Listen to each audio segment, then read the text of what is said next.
Hey guys, welcome back. Lesson 102. All right, we're just going to keep rolling. I know you guys want to just keep moving, so I'm just going to get on to the next thing. So we're talking about transversals today and simplifying equations. So two totally separate things. So we're going to look at one and then we'll look at the other. And then we'll kind of wrap it up here, okay? It's kind of a lot, so I'm going to try to go pretty quick, but definitely pause if you have to, rewind if you have to, all that good stuff. Just a reminder, I would definitely be taking notes too. It's always helpful. Okay, so the first thing we're going to look at, and we are actually on lesson 102 is on page 709, okay? So the first thing we're going to talk about is transversals and what that looks like and the angle relationships that we see created by transversals. So here we have two parallel lines. So we can actually mark parallel lines like this. When we mark them, they're going to look like this, okay? That shows that they're parallel lines and they are cut by the transversal. So this right here would be my transversal, okay?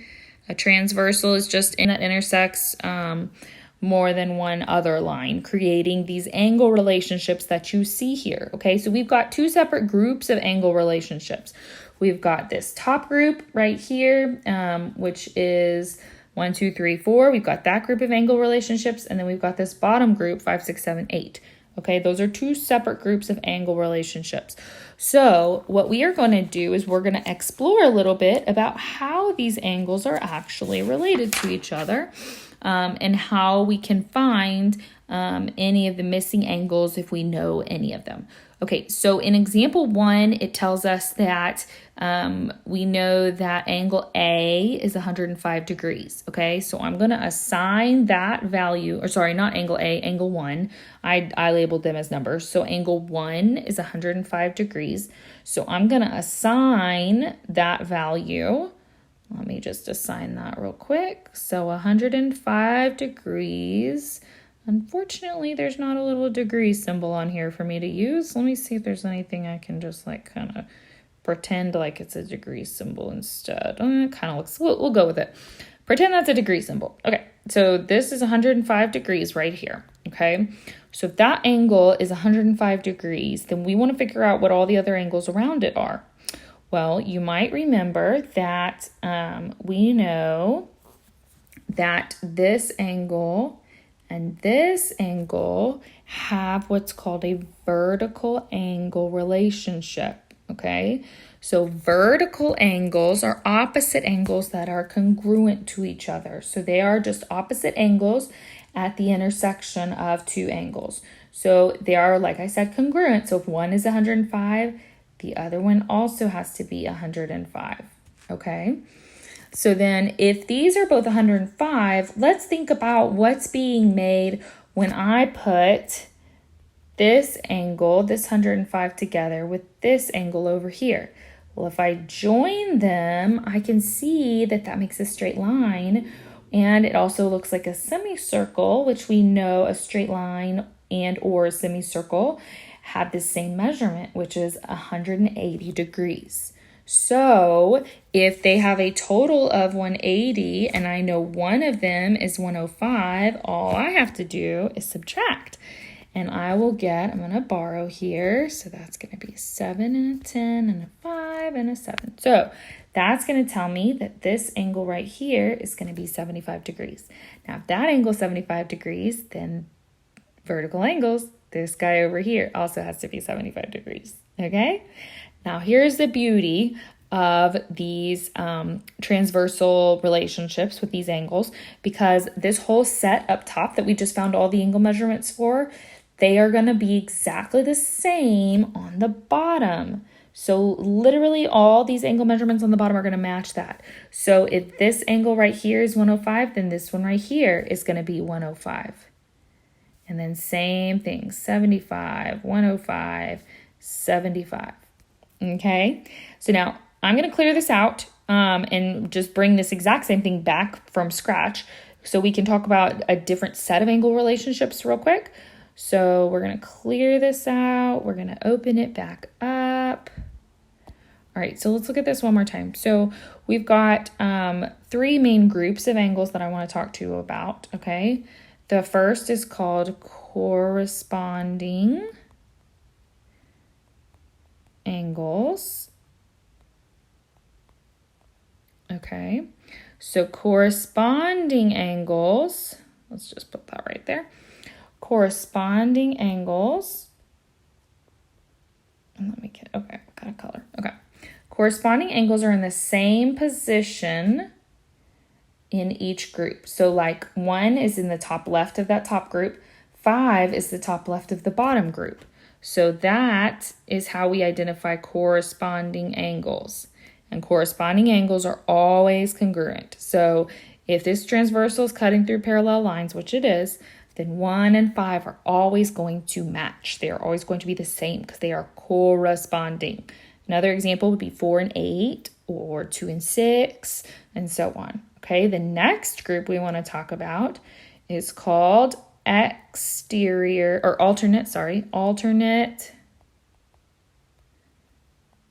exterior angles. So that is a big fancy name that is actually not as intimidating as it sounds. So let me find another color real quick so I can show you.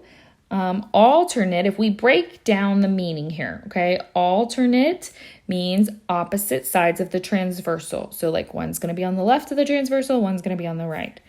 Exterior, meaning they're both going to be outside the parallel lines.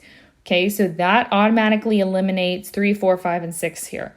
So we're definitely only dealing with 1, 2, 7, and 8, and they have to be on opposite sides. So if I pick 2 as one of them, it's 2's alternate exterior angle has to be 7 because it is also outside the parallel lines and it is on the other side of the transversal. Okay, so that is the definition of alternate exterior angles.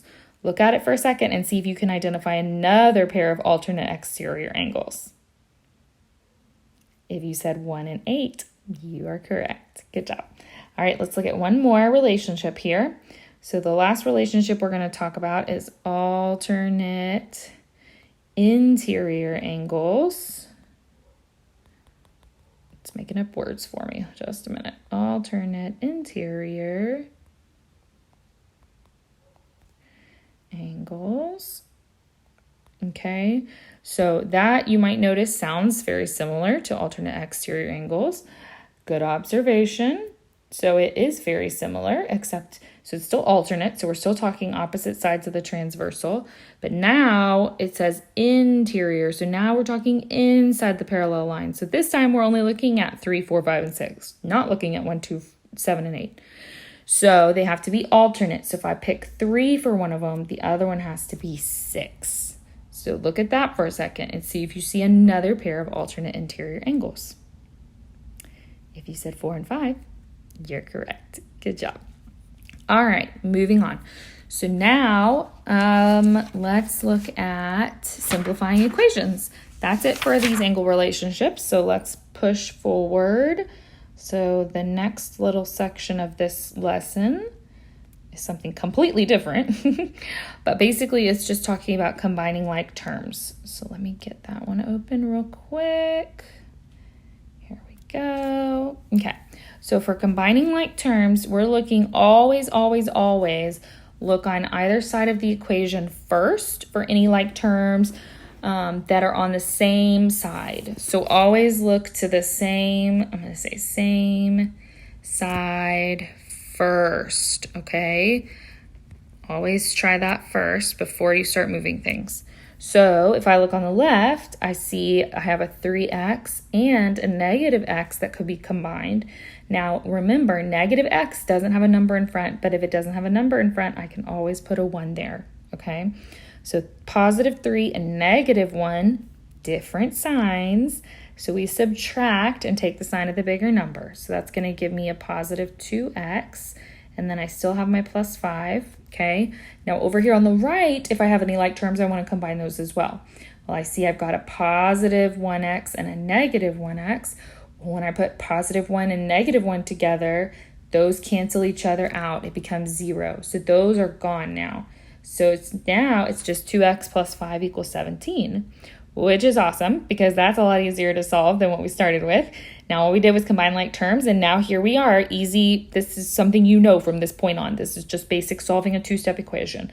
So if I want to get x by itself, I want to undo that addition first. So the opposite of adding 5 is subtracting 5. So I'm going to subtract 5 here, subtract 5 here. Those guys go away. So I've got 2x equals 17 minus 5 is 12. Now 2 times x is still happening, and I still want that x by itself. So I have to undo that, which means I'm going to divide both sides by 2. So now 12 divided by 2 gives me 6. So x has to equal 6. Awesome job, guys. All right, let's look at a couple more examples. You guys are doing great. Hang in there. We are almost done with this. I told you it's kind of a long one, so just hang in there, but you're doing so good. All right, let's try this one.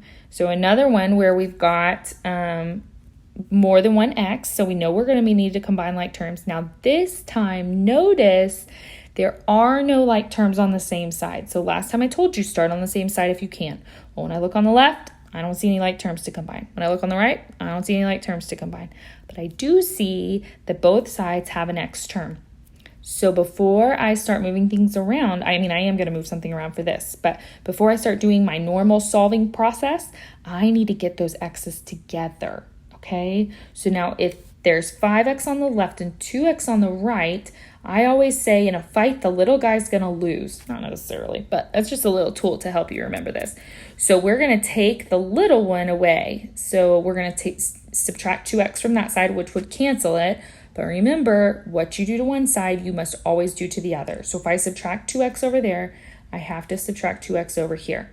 Okay, so that's going to give me 3x, and then I still have my minus 17 here equals, and then I still have my negative 5 over here. Okay, now it looks like my normal equation solving process. So now I can undo that subtraction of 17, which would make it positive 17 plus 17. So those go away. Negative 5 plus 17. Those are different signs. So we're going to subtract and take the sign of the bigger number. Okay, so 17 minus 5 is 12. The bigger number is positive, so it's going to be a positive 12. So then we've got 3x equals 12. 3 and x are being multiplied, so we want to undo that, which would be division. So then 12 divided by 3 equals 4. Awesome. Good job, guys. Let's look at one more, and we are almost out of here. Okay, so we are going to look at this last one. So now we're just throwing in one more little step that you guys have learned how to do, and just trying to make sure you remember all your processes here for solving equations. So if you looked at this, what was the first thing you think you would do? I know every single one of you is saying distributive property. That's right. So we are going to start by distributing that 2, okay? So that's going to give us 2x. 2 times negative 4 would give us negative 8. Be careful with the signs there, okay? This is still positive. This is still 3x. This is still 32 over here. All right, so now remember my rule. Always look on the same side first. So if I look over on the left, you can see that I do have a couple of terms that can be put together. Those are like terms, so I'm going to put those together. 3x plus 2x is going to give me 5x. 5x minus 8 equals 32. Comfort zone. Here we go. So if I want to get that x by itself, I have to undo the subtraction first. I'm going to add the 8, add the 8. So that's going to go away. I've got 5x equals 32 plus 8 is 40. 5 is still being multiplied by x. I want that x by itself, so I got to undo that. I'm going to divide by 5, divide by 5. So x has to equal 8. Awesome. Great job, guys. I know you got this. So go practice, and I will see you next time. Have a great day.